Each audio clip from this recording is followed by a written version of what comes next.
প্রবাসী বাংলাদেশি শ্রমিকদের আবাসন, নিরাপত্তা ও সার্বিক কল্যাণ পরিস্থিতি সরেজমিনে পরিদর্শনের উদ্দেশ্যে কাতারে নিযুক্ত বাংলাদেশের রাষ্ট্রদূত জনাব ফরজত আলী খান, বাংলাদেশের উদ্যোক্তা ও কাতার প্রবাসী সিআইপি জসিমউদ্দিন, সিআইপির মালিকানাধীন Diganta express, contracting and hospitality labour camp পরিদর্শন করেছেন। এই সময় তার সঙ্গে উপস্থিত ছিলেন বাংলাদেশ দূতাবাসের labour councillor Masudul Kabir, Diganta express company CEO CIP Jasimuddin, marketing manager Mahbub Alam এবং গণমাধ্যমের নেতৃবৃন্দ।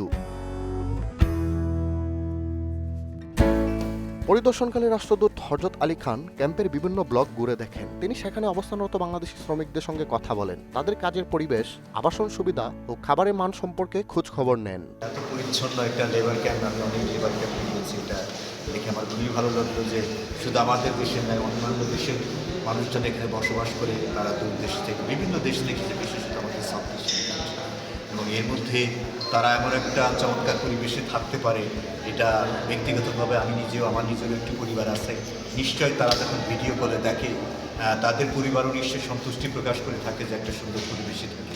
ক্যাম্প পরিদর্শন শেষে সন্তুষ্টি প্রকাশ করে রাষ্ট্রদূত বলেন, এই ক্যাম্পটি অত্যন্ত স্বাস্থ্যসম্মত ও বিজ্ঞানসম্মতভাবে নির্মিত।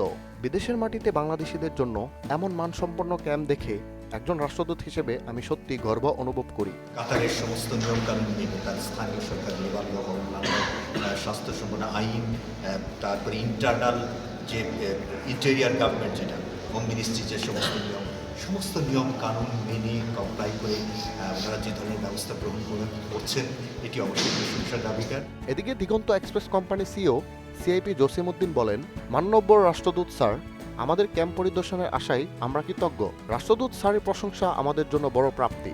আমরা আজকে আমাদের ক্যাম্পে যে জিনিসটা দেখেছি, আমরা কাতার সরকারের সকল লেবার রুলস ফলো করে এবং আশগালের স্ট্যান্ডার্ড মেনটেন করে আমরা আমাদের অ্যাকোমোডেশনে আমাদের শ্রমিকদেরকে আমরা রাখি।